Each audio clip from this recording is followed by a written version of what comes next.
হলো যে আমি ঢাকা বিশ্ববিদ্যালয়ের একজন শিক্ষার্থী। কিছুদিন পরেই এখানে ছাত্র সংসদ নির্বাচন। কী ধরনের প্রার্থীকে ভোট দেওয়ার পরামর্শ দিবেন?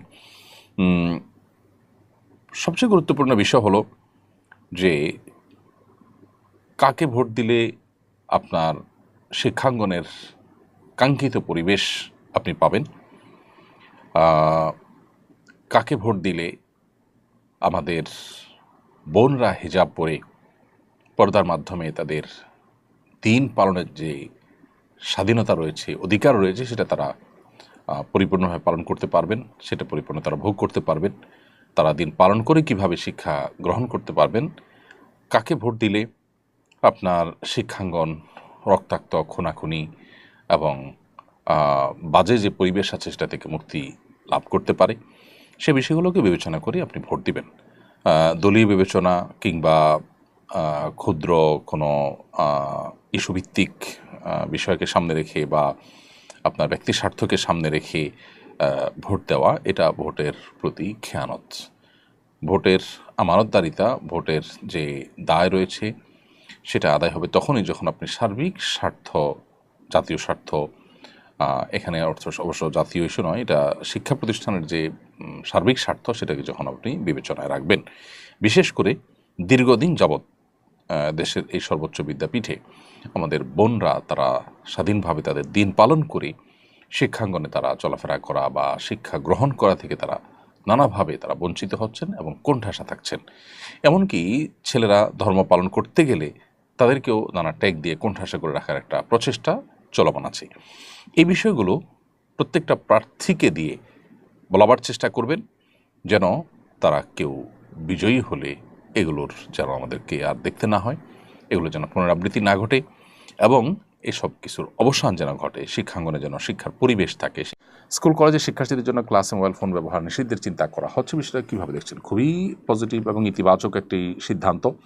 এবং শুধু ক্লাসে কেন, আমাদের তরুণদের একটা বয়সে আসার আগ পর্যন্ত তাদের মোবাইল ফোনের ব্যবহার নিরুৎসাহিত করা উচিত, এমনকি সোশ্যাল মিডিয়ার ব্যবহার কন্ট্রোল করা খুবই গুরুত্বপূর্ণ। আমার বোন ঢাকায় পড়েন, বাবাকে নিষেধ করলেও উনি বারণ করেন না। নারী শিক্ষার্থী দূরে একা পড়ালেখা করতে পারবে কিনা? যদি মাহরাম নিয়ে আসেন এবং সেখানে পর্দার সাথে পড়ার পরিবেশ থাকে, তাহলে হলে থেকে বা আত্মীয়স্বজনের বাসায় থেকে যেখানে পর্দার সাথে পড়তে পারেন, আসা যাওয়া করতে পারেন, সেরকমটি করলে সেটা জায়েজ আছে। সেটা যদি না হয়, পর্দার বিধানে যদি ব্যাঘাত ঘটে, মাহরাম ছাড়া সফর করতে হয়, তাহলে সেটা কিন্তু জায়েজ নয়। আপনি আপনার বাবাকে নিষেধ করেছেন, তারপরেও তিনি করলে তিনি আল্লাহর কাছে দায়ী থাকবেন। আপনি বোনকে বোঝাবেন এবং দোয়া করবেন তাদের হেদায়েতের জন্য। জুবাইর লিখেছেন, নামাজ কাজা আদায় করতে কি একামত দিতে হবে? একামত যদি কয়েকজন মিলে আপনার জামাত কাজা হয়, তাহলে সেক্ষেত্রে সেটা আদায় করার জন্য একামত দিয়ে তারপরে কাজা আদায় করবেন, এটাই হলো সুন্নাহ। ফিরোজ আহমদ লিখেছেন, অজু করার পর যদি সন্দেহ হয় কাপড় নাপাক কিনা, তাহলে কাপড় পাল্টে আবার অজু করতে হবে নাকি কাপড় পাল্টে সালাত আদায় করা যাবে? অজু করার পর যদি আপনার সন্দেহ হয় কাপড়ের মধ্যে নাপাক কি আছে, তাহলে আপনি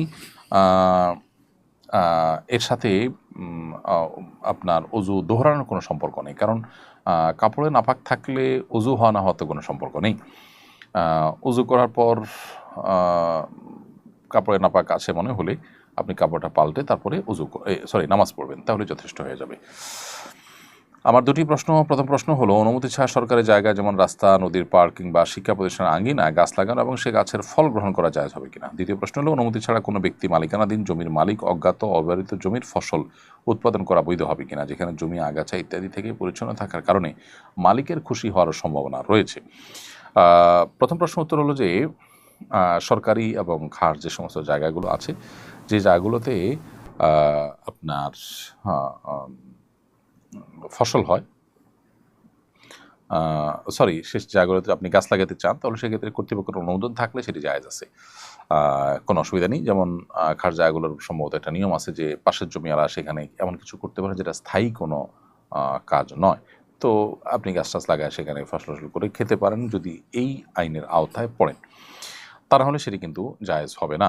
অনুমতি ছাড়া ব্যক্তি মালিকানাধীন জমিরও ক্ষেত্রেও একই কথা প্রযোজ্য, যে অনুমতি ছাড়া আপনি এটা করতে পারেন না। আর যদি তার সম্মতি থাকে তাহলে চলবে, যে আপনি যদি মনে করেন যে তিনি জানলে এটা বাধা দিবেন না, তাহলে সেক্ষেত্রে সেটা করতে পারেন। তাসনিমা লিখেছেন, নারীদের পরচুলা লাগানো হারাম, পুরুষের বেলায় কি আর কোনো বিধান আছে? সবার জন্য একই বিধানের ক্ষেত্রে প্রযোজ্য। আমরা শরিয়ার বিধান মানার ক্ষেত্রে এই জাতীয় নিষেধাজ্ঞাগুলোর ক্ষেত্রে নারী পুরুষ সবাই সমান। বিশেষ করে আল্লাহ সৃষ্টিতে পরিবর্তন, বিকৃতি এবং এ জাতীয় যে পদক্ষেপগুলো আছে সেগুলো নাজায়েজ এবং গুনাহ।